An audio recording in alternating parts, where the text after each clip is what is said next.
I gotta file this now a little bit. Did I empty the dehumidifiers yet? Oh, I'm shooting a video. I'm already recording. What was this about again?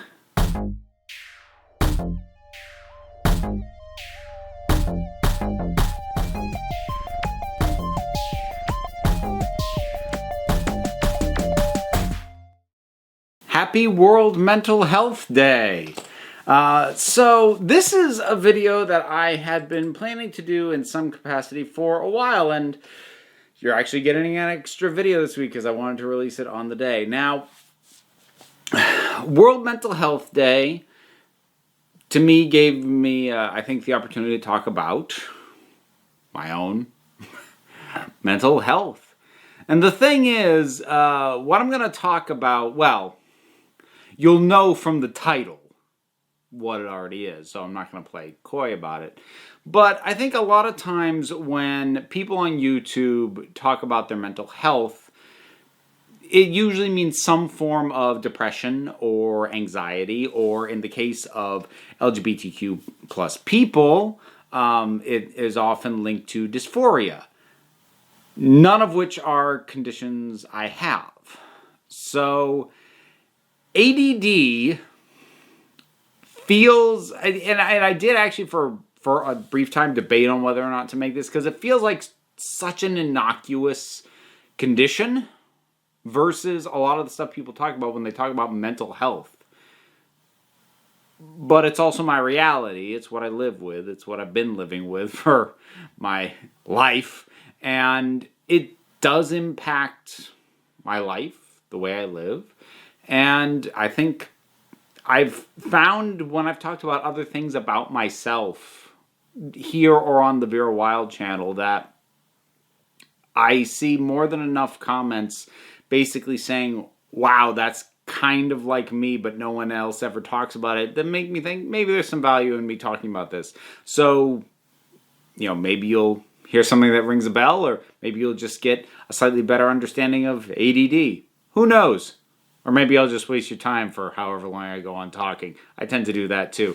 So, attention deficit disorder. Notice I'm not actually talking about ADHD, which is attention deficit hyperactive disorder, because I don't have that. I've never had hyperactivity as a component of my ADD. It is just the attention deficit.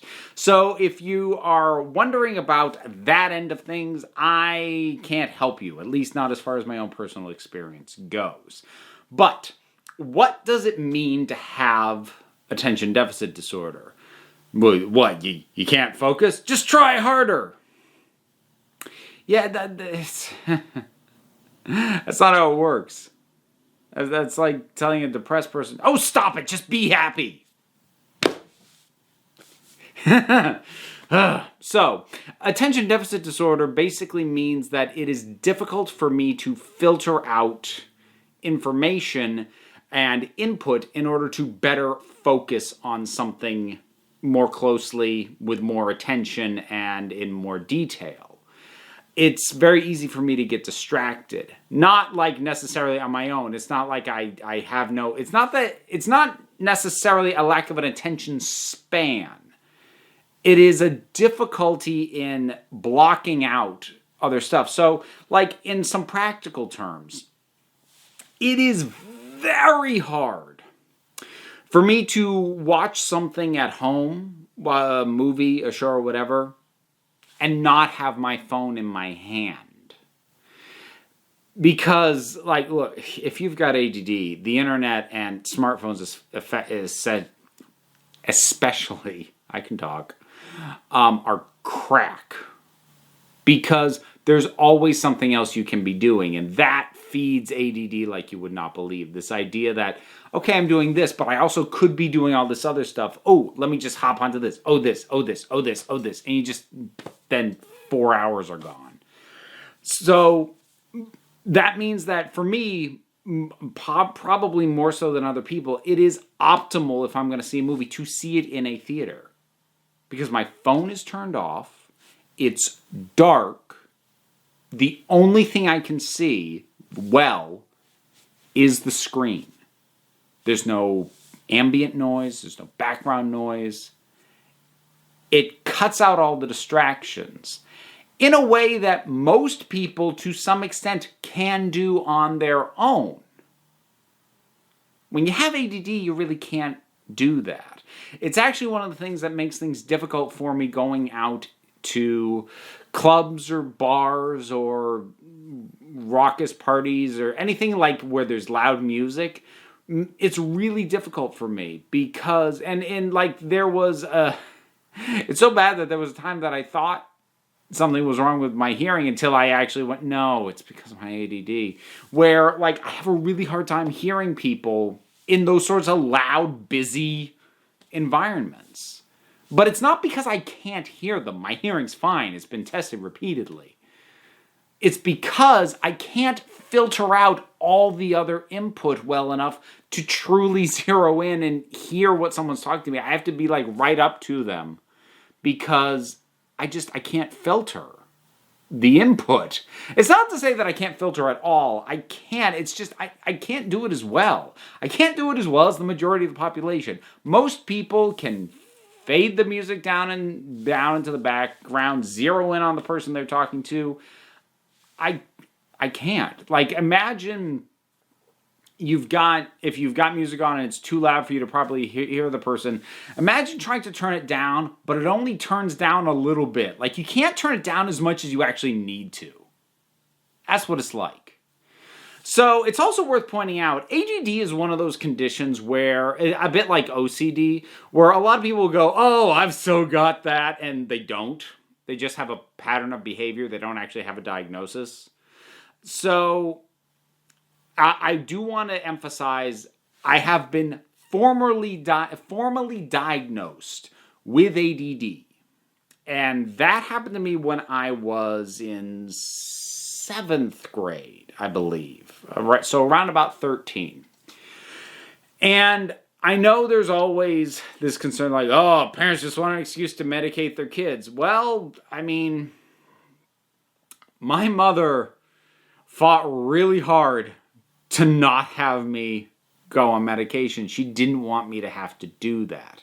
And she wanted to be dang certain that this was what was going on. Because I was having some troubles at school. I was having some difficulty with some things. And it was actually suggested to her by my math teacher at the time. Because his son, who was older than me, he had been diagnosed with ADD. And he was seeing some of the same stuff in me that had gone on with his son. So he talked to my mother about it. And my mother took me to get tested on this. This was like a whole afternoon of various tests. This was fairly extensive.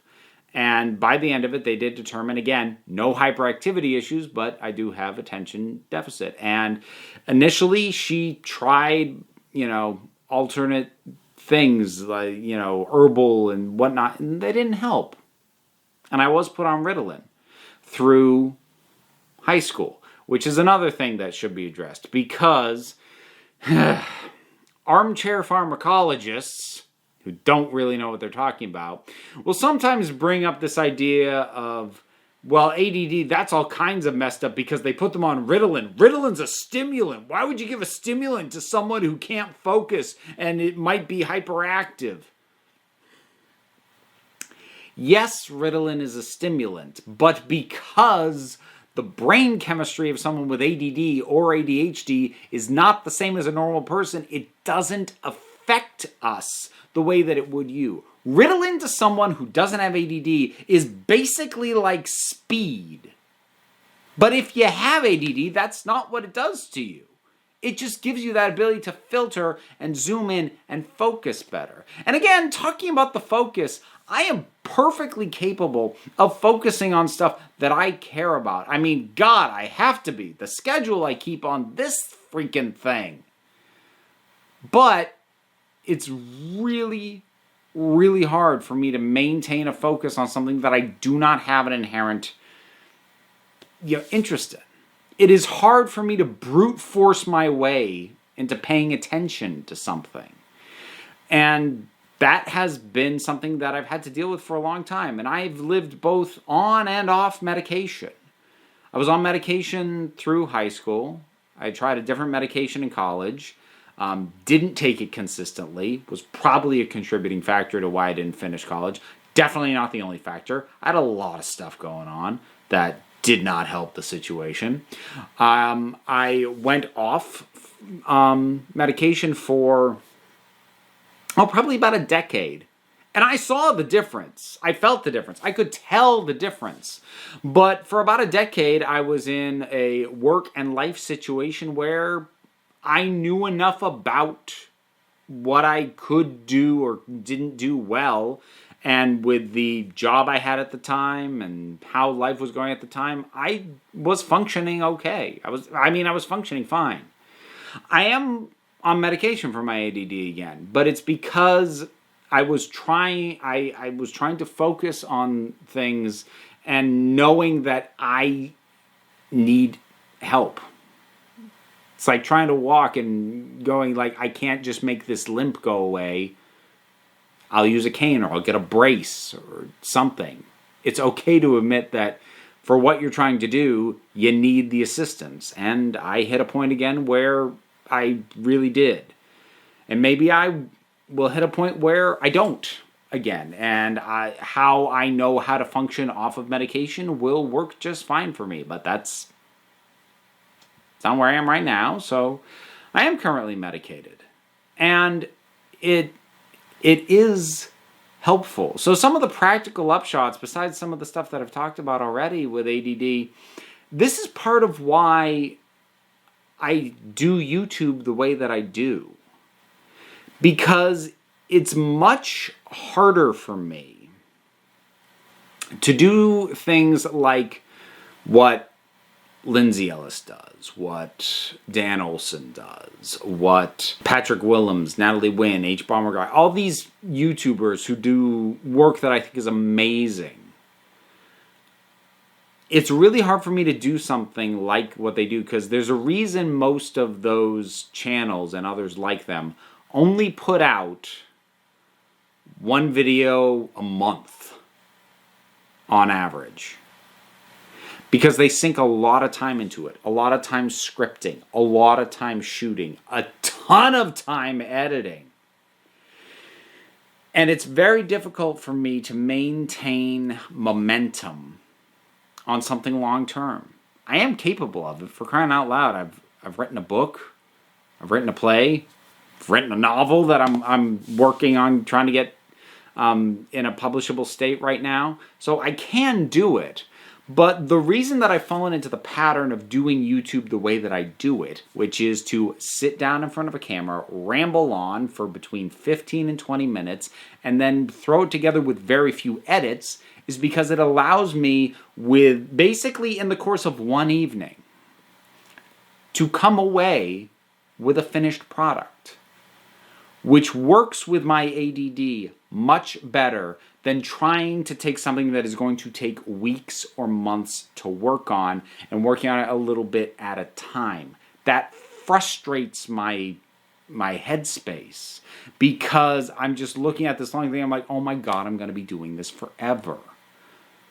But if I do something like an overdue Doctor Who review, I sit down, I watch whatever episode it is, I get into what I'm going to wear for it, shoot the video, one take.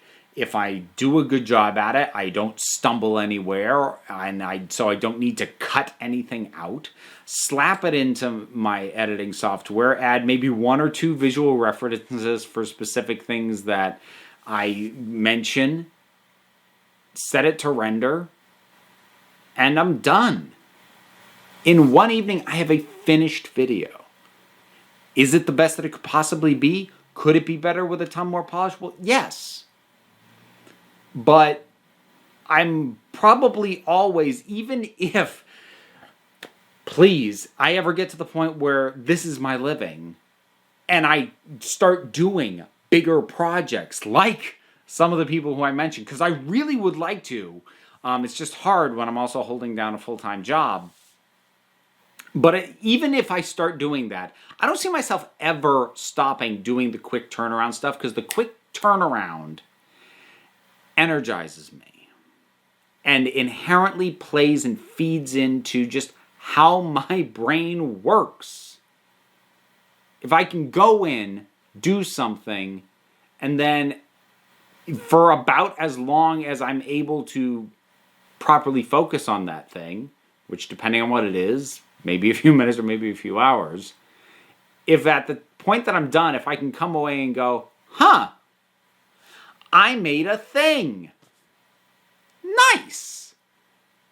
Whereas if I spend 4 hours and go, I made a 12th of a thing.